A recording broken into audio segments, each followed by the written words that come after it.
se cuenta que habían dos hombres que ellos vivían en un pueblo pequeño y ellos habían entrado en una terrible disputa y ellos no podían resolver esas diferencias que tenían. Así que decidieron ir donde estaba el sabio del pueblo. El primer hombre fue a la casa del sabio y le contó la versión de la situación. Le dijo todo lo que él pensaba que había sucedido. Cuando él terminó de hablar, el sabio le dijo: tienes toda la razón. Al siguiente día va el otro hombre y quiere desahogarse también con el sabio y le comparte todo lo que él estaba pensando y lo que había sucedido. Y el sabio le dice: tienes toda la razón. Pero estaba escuchando la esposa de aquel hombre sabio y lo regaña al sabio y le dice: ¿cómo es posible que han venido dos personas con dos historias y dos versiones diferentes y a las dos les has dicho que tienen la razón? Es imposible que los dos tengan la razón. Y el sabio se vuelve a la esposa y le dice: tienes toda la razón. Yo creo que este hombre era muy sabio. Tal vez no por lo que había hecho con aquellos hombres, ¿verdad? Pero sí por la respuesta que le dio a su esposa. Y porque evitó problemas, ¿verdad que sí? Y este hombre, esta ilustración nos ayuda también para comprender que uno de los sentimientos que reflejamos nosotros, los seres humanos, es aquella necesidad de ser escuchados, de ser atendidos, de ser aprobados por otro. Miren lo que vivimos, sobre todo los adolescentes, Jennifer. Yo sé que si yo le pregunto aquí a las chicas, me van a decir cómo hacer una bonita foto, cómo hacer un TikTok, ¿verdad que sí? ¿Me pueden ayudar en eso? Me pueden enseñar muchas cosas con la tecnología, cómo ganar más like, pastora, cómo hacer que los cultos sean transmitidos a miles de personas. Y estoy segura que ellas me podrían dar algunos tips que serían muy beneficiosos para nosotros como iglesia. ¿Por qué? La sociedad donde tú y yo estamos está buscando constantemente aprobación, que nos digan: sí, tienes la razón. Te pones esta ropa, pero no importa, tienes la razón. Dijiste, vives una vida que tal vez no siempre dice la verdad, pero queremos que nos digan: tienes la razón. No ponemos a Dios en primer lugar en todas nuestras decisiones, pero a veces queremos: sí, tienes la razón. Pero eso no pasa aquí. Y en la historia de hoy, yo quiero invitarte para que reflexionemos juntos en que nosotros no debemos de ser sabios en nuestra propia opinión. Siempre estamos con el libro de Hechos. Hoy vamos a ver posiblemente el capítulo 24 y 25. Ya estamos terminando este libro maravilloso que habla sobre los orígenes de la iglesia, cómo el Espíritu Santo se movió y se sigue moviendo y es el Señor de la iglesia. De eso ha tratado esta serie. Hemos visto personajes más destacados que otros y aunque el mundo cristiano está celebrando lo que conocemos como Adviento, que significa preparación para la llegada, nosotros seguimos preparándonos para la llegada del Mesías que va a venir por segunda vez a traer a su iglesia. Nos estamos preparando con la palabra de Dios. Estamos preparándonos para celebrar también la Navidad. Y mientras lo hacemos, estamos y seguimos con esta serie que pienso que vamos a terminar en este año. Y en el capítulo 24, el pasaje que nos corresponde hoy, nos dice a nosotros que nosotros debemos de mantenernos firmes en el Señor en todo tiempo. Y lo primero que quiero destacar es: mantengámonos firmes ante la adversidad. Díselo al que está a tu lado. Toma confiancita ahí, Tere, con Omar, y dígaselo, con Jimmy. dígale, mantente firme ante la adversidad. Leamos lo que dicen esos primeros versículos del capítulo 24. Dice, 5 días después descendió el sumo sacerdote, Ananías, con algunos de los ancianos y un cierto orador llamado Tértulo, y comparecieron ante el gobernador contra Pablo. Y cuando éste fue llamado, Tértulo comenzó a acusarle diciendo, como debido a ti gozamos de gran paz y muchas cosas son bien gobernadas en el pueblo por tu presencia, oh excelentísimo Félix, lo recibimos en todo tiempo y en todo lugar con toda gratitud. Pero por no molestarle más largamente, te ruego que nos oigas brevemente conforme a tu equidad, porque hemos hallado que este hombre es una plaga y promotor de sediciones entre todos los judíos y por todo el mundo y cabecilla de la secta de los nazarenos. Intentó también profanar el templo y prendiéndole quisimos juzgarle conforme a nuestra ley. Pero interviniendo el tribuno Lisias con gran violencia le quitó de nuestras manos, mandando a sus acusadores que viniesen a ti. Tú mismo, pues, al juzgarle podrás informarte de todas estas cosas de que le acusamos. Los judíos también confirmaban diciendo, ser así todo. Ahí lo vamos a dejar. ¿Qué es lo que estaba pasando?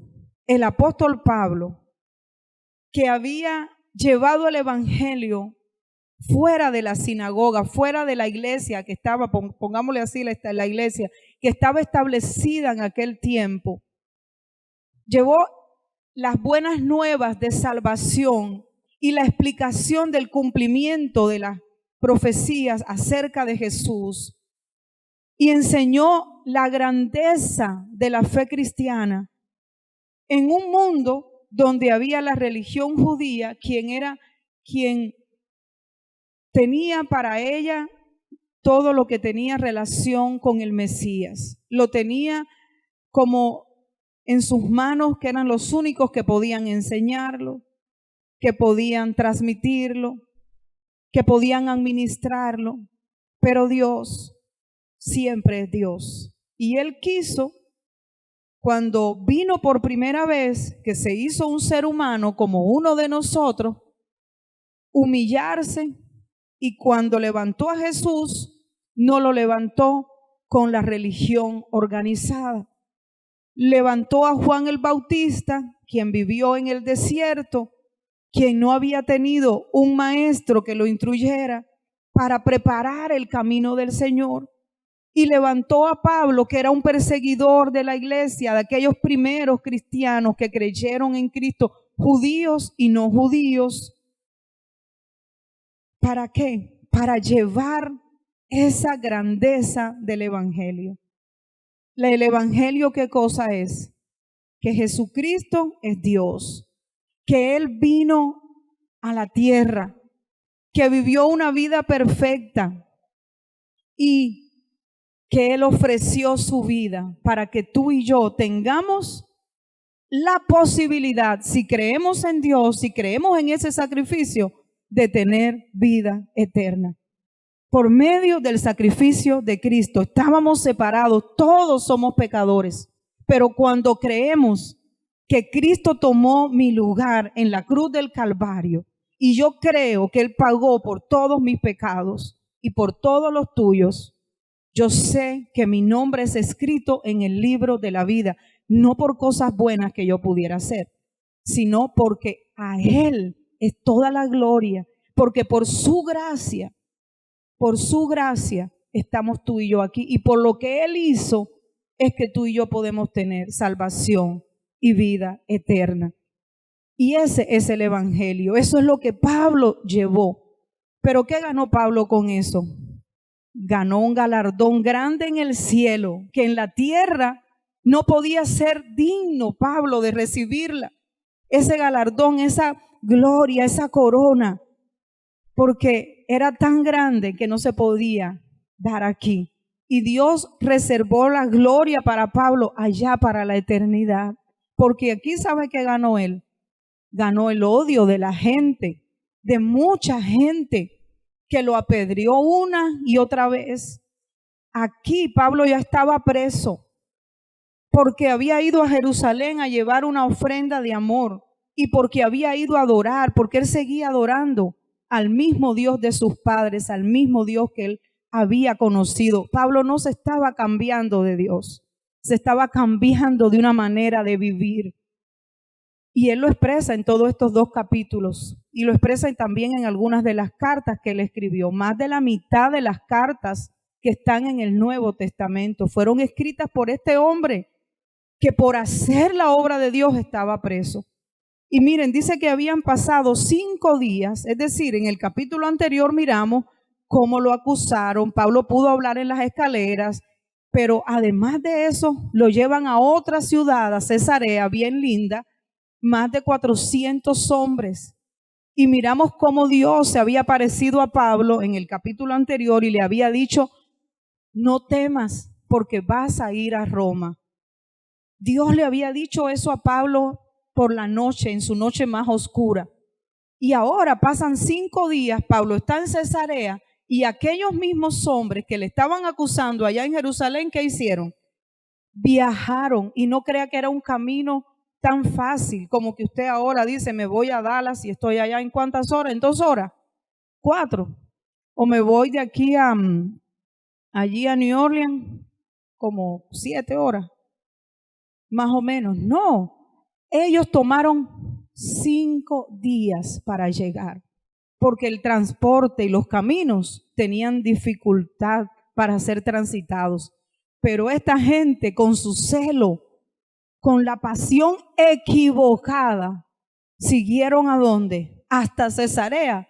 Y no era para decirle, mira, nos arrepentimos de haber acusado a Pablo, creemos que él ha hecho el bien, que él es un buen hombre de Dios. No, fueron allá para seguir en lo que habían insistido. ¿Se acuerdan que había un grupo que también había hecho voto diciendo que muramos si no le quitamos la vida? Y para ellos, en su contexto, si ellos no lograban lo que se habían propuesto, ellos después solo decían, oh Señor, perdóname ya, y todo seguía bien y todo seguía hacia adelante.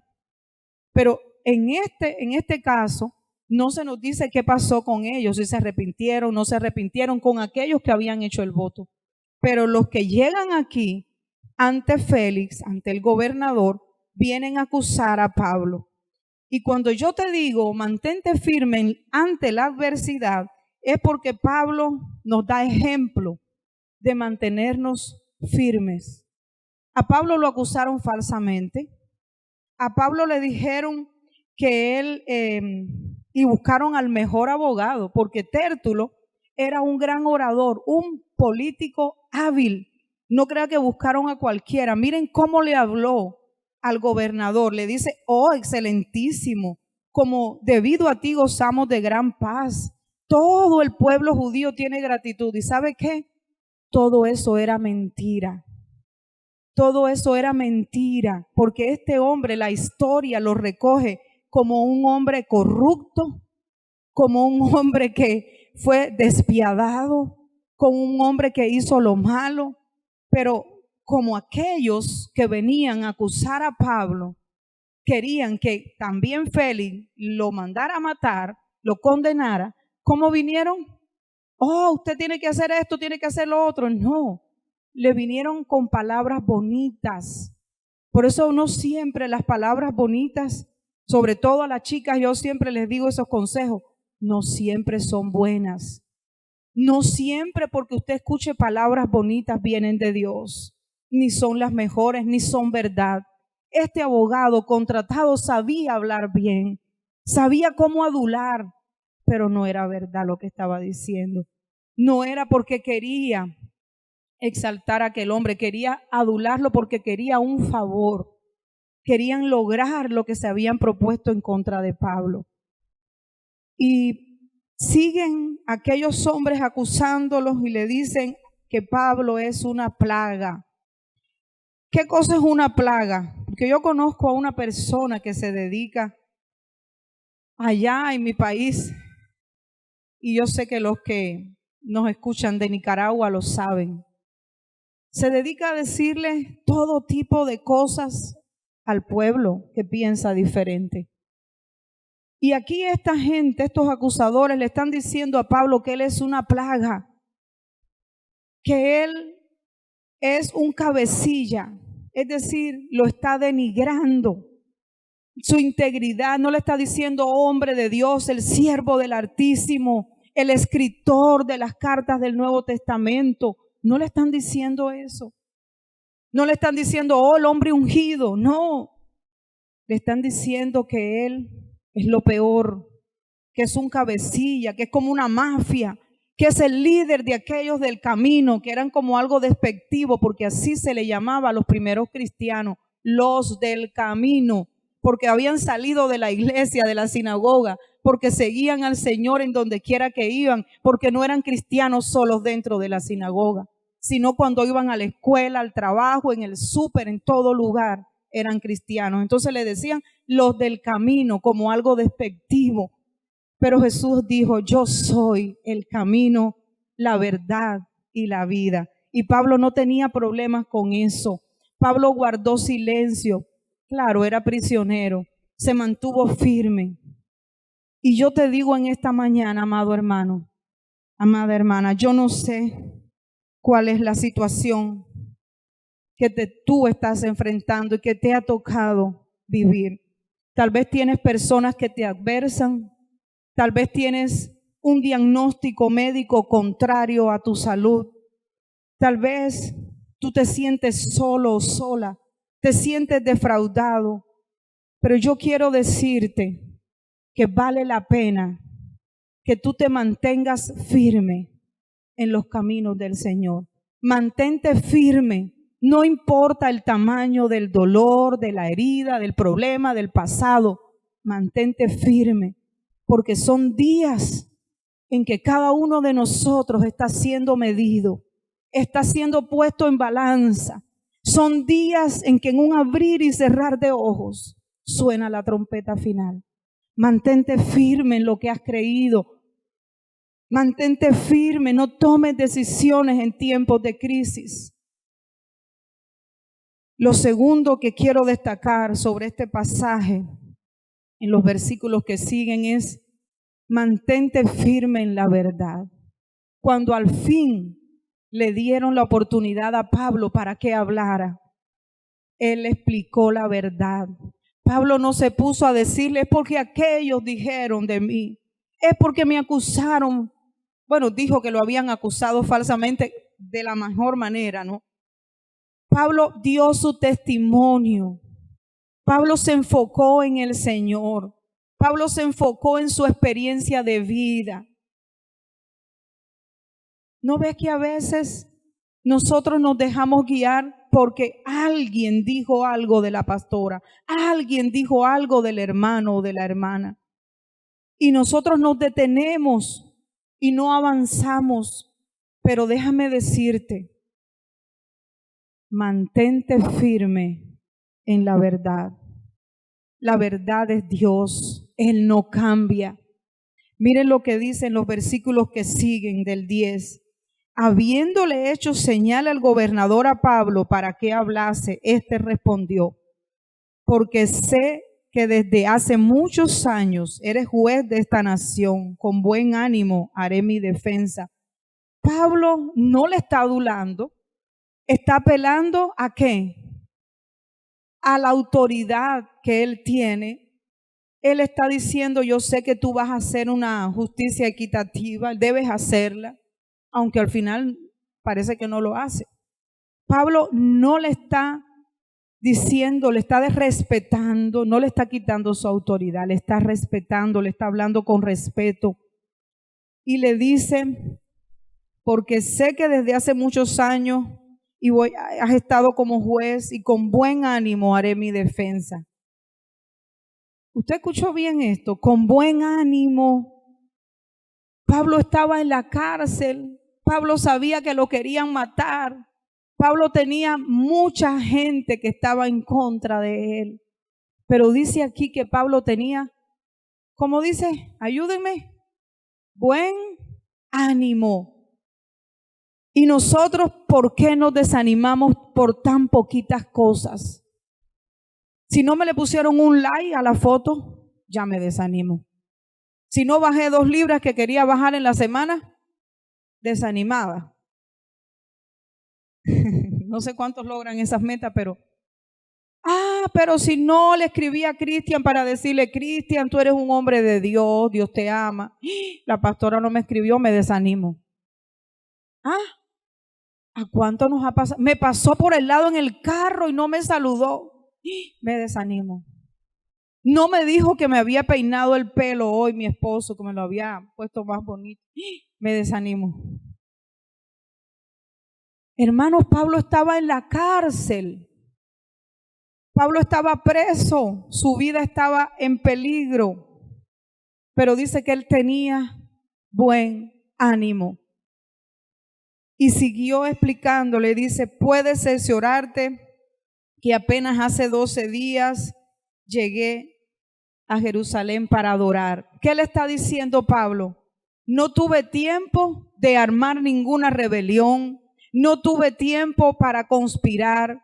Fui al templo con 4 personas que iban a hacer un voto. No fui al templo con mucha gente. Nadie te puede probar lo que te están diciendo. Ya en los versículos que siguen, el 13 dice, ni te pueden probar las cosas de que ahora me acusan. Pero esto te confieso, dice el versículo 14, que según el camino que ellos llaman herejía, así sirvo al Dios de mis padres, creyendo todas las cosas que en la ley y los profetas están escritas, teniendo esperanza en Dios, lo cual ellos también abrigan, de que ha de haber resurrección.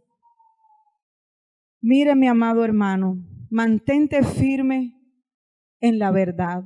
Cristo es la verdad. Que no venga una persona allí a decirte que Cristo no resucitó y usted se lo vaya a creer. Que no venga alguien a tocarte la puerta y a decirte, no, Cristo no es Dios y usted se lo vaya a creer. No, que venga alguien a decirte cualquier cosa y usted vaya a correr detrás de eso. Miren, Dios nos llama en este día a mantenernos firmes, a pararnos en la brecha, a creer en su palabra, a creer que Él no cambia. Eso nos llama el Señor. A creer que Él es fiel. Mantente firme en la verdad, porque Él es el camino, Él es la verdad, Él es la vida. Yo no sé cuál es la tentación que tú tienes. No sé cuál es la prueba que estés enfrentando, pero mantente firme en la verdad. No dejes que te arrastren. No dejes que te alejen del Señor. Amén. Tal vez tienes otras posibilidades, otros lugares donde te invitan los domingos. Consagra tu vida. Consagra tu vida para el Señor. Pablo tenía una conciencia tranquila, transparente. Él explicó a qué había ido. Da razón a otros de lo que tú crees. Hazlo con profesionalismo. En tercer y último lugar, quiero invitarte para que hagas la decisión de mantenerte firme en la misión que Dios te ha dado. Si tú estás aquí, como decía ahora en la mañana con mi hermana Lidia que venía conversando, Yajaira Vélez, su sobrina, pasó una situación crítica, humanamente imposible que estuviera viva. Hemos orado. Y algo que conversábamos es que siendo tan joven, si Dios la tenía acá con vida, es porque Dios le está dando una segunda oportunidad de vida, pero también porque tiene una misión para ella. Y yo sé que Dios tiene una misión para ti. Tal vez tu misión es educar a tus hijos en el camino de la fe. Tal vez tu misión es guiar a tus nietos en el camino de la fe. Guiar a tu esposa, a tu esposo, a tus vecinos a tus papás. Yo no sé cuál es tu misión. Cocinar bueno en la iglesia. Aleluya, Lorena, esa es una de tus misiones. Hacer que nos sintamos amados. Dar las bienvenidas ahí, Liliani. Un aplauso a Liliani. Mire, esa es parte de su misión. Dios te trajo a este país, a esta nación, a esta iglesia. Gloria a Dios. Y usted piensa que eso tal vez es poco, pero no es poco. Es mantenerte firme, aun cuando estás cansado, aun cuando no te lo reconocen, aun cuando no te dicen gracias, aun cuando estás enfermo o enferma. Mantente firme en la misión que Dios te ha dado. En los últimos versículos de este pasaje dice que Félix, ese gobernador, había investigado sobre todo lo que tenía que ver con el camino de la fe. Félix sabía de qué trataba el evangelio. ¿Y sabe qué? Se quiso congraciar con los judíos. ¿Y sabe qué hizo? Vino con su esposa Drusila.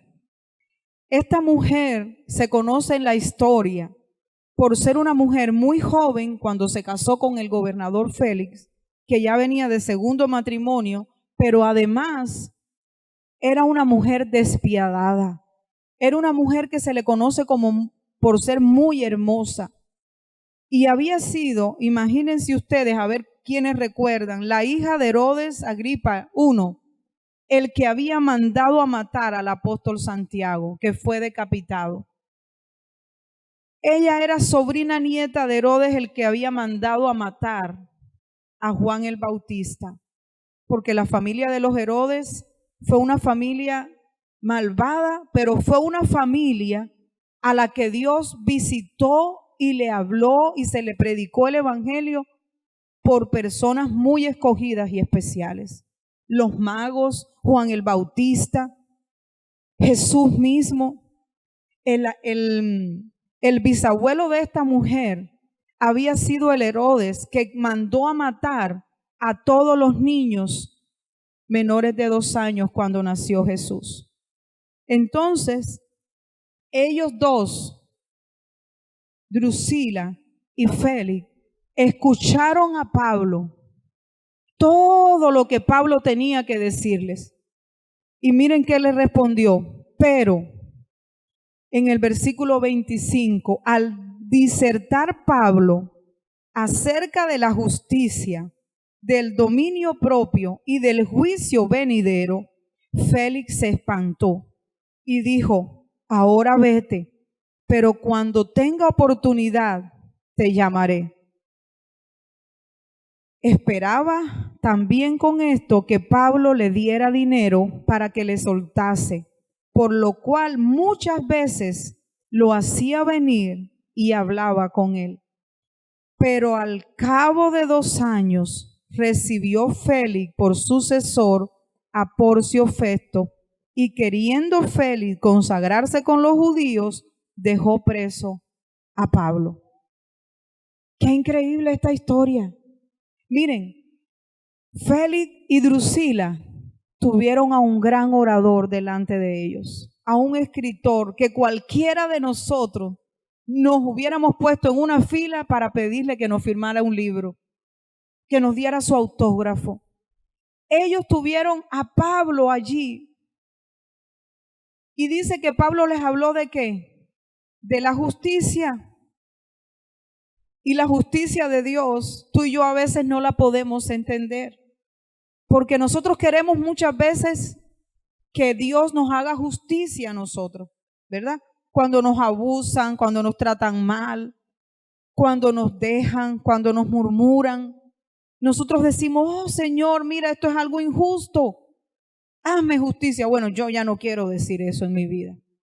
Pero la Biblia me enseña que Dios dice que nosotros vamos a ser juzgados con misericordia si tenemos misericordia. Y tú sabes una manera de que nos podemos mantener firmes en el Señor, firmes ante la adversidad, firmes siempre en la verdad si conocemos a Dios.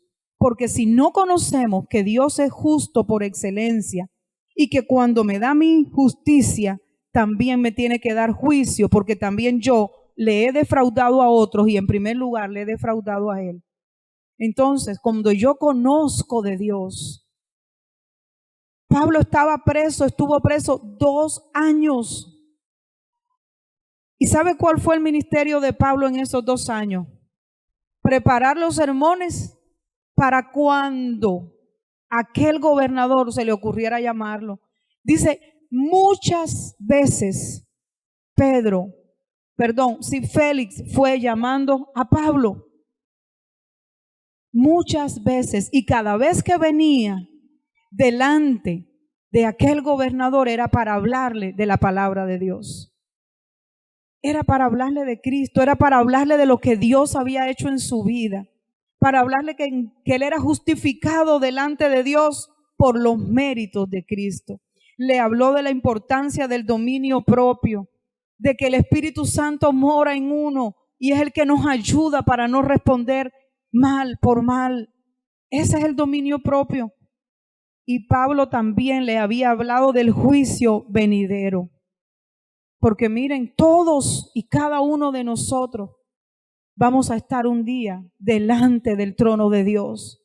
¿Y cuántos saben que vamos a darle cuenta a Dios hasta por las intenciones que hemos tenido en el corazón?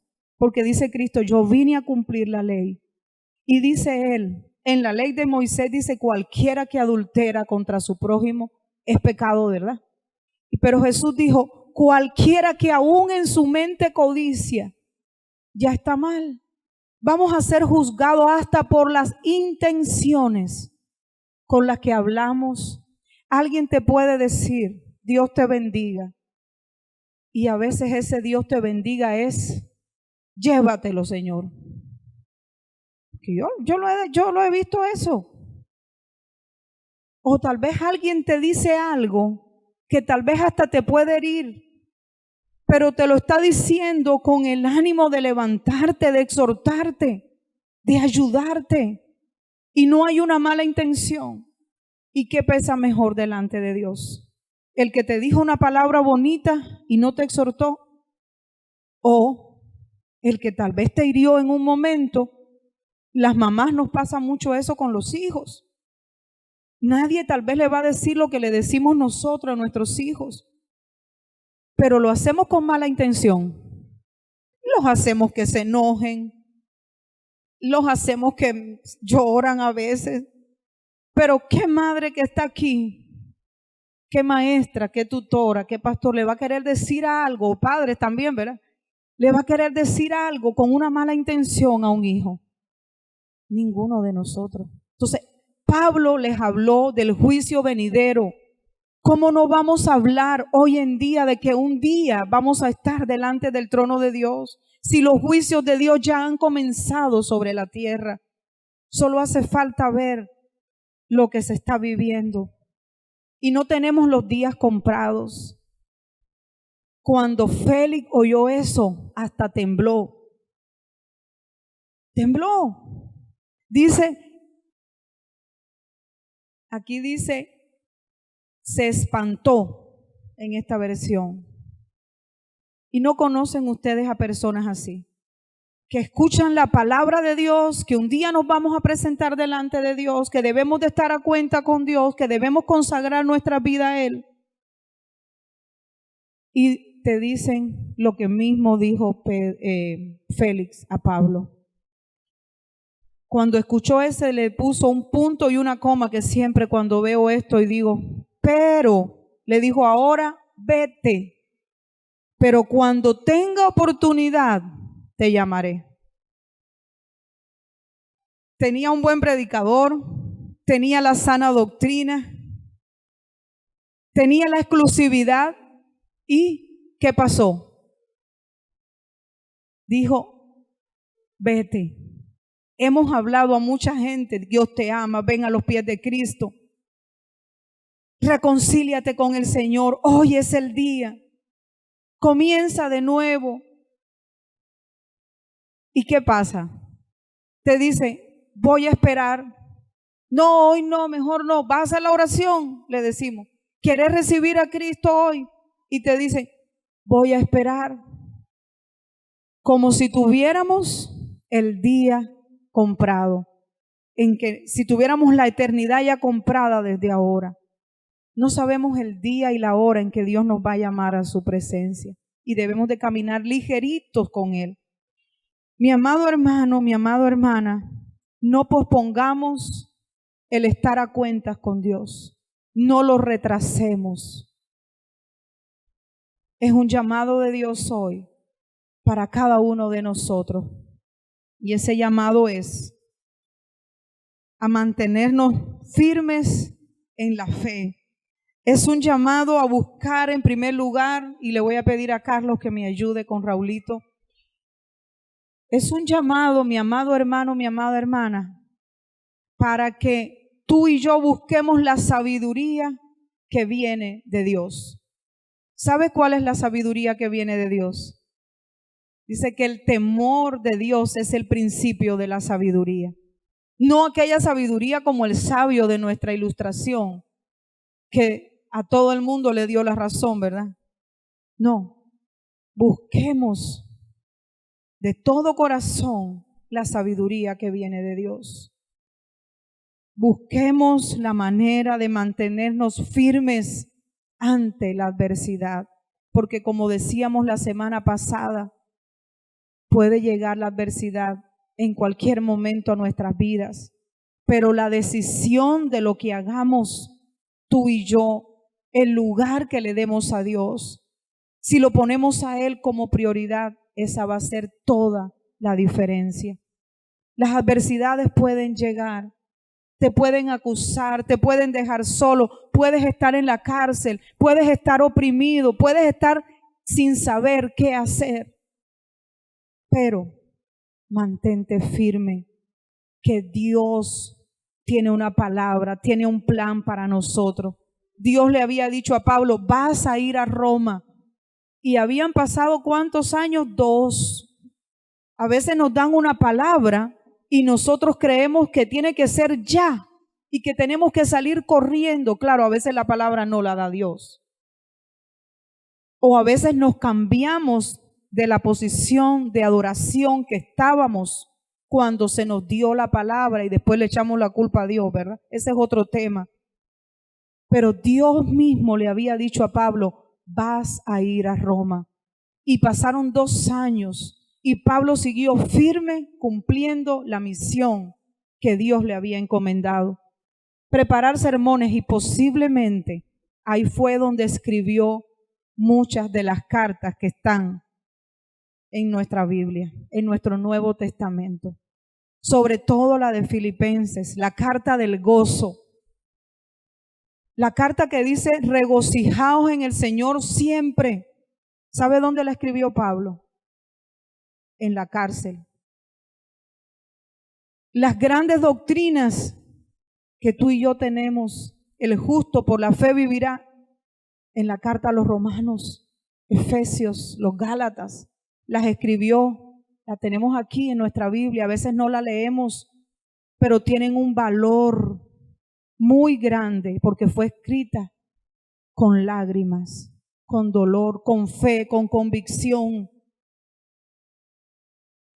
Mantengámonos firmes, no importan las adversidades. Dios no se ha mudado, Dios no ha cambiado. Mantente firme en la verdad. Dios no va a cambiar su verdad para acomodarnos a nuestro gusto. Pecado es pecado. Que todo el mundo tenga 3 mujeres en la calle. El hombre cristiano, la mujer cristiana está llamado a ser fiel con su pareja, con su matrimonio. Sigue siendo pecado si tomamos lo que no es de nosotros. Sigue siendo pecado hablar cosas que no son verdad. Sigue siendo pecado cuando no amamos a Dios y a nuestro prójimo como a nosotros mismos. ¿Aló? Dios no ha cambiado, su palabra no ha cambiado. Tal vez nosotros la queremos cambiar y acomodar, pero Dios nos llama a mantenernos firmes en Él. Mantente firme en la misión que Dios te ha dado. No hay misión pequeña de Dios para nosotros. Puede ser una persona a la que estés llamado a bendecir, pero recuerda que Él dejó 99 por una. Eres importante para Dios. Una persona le importa al Señor. Amén.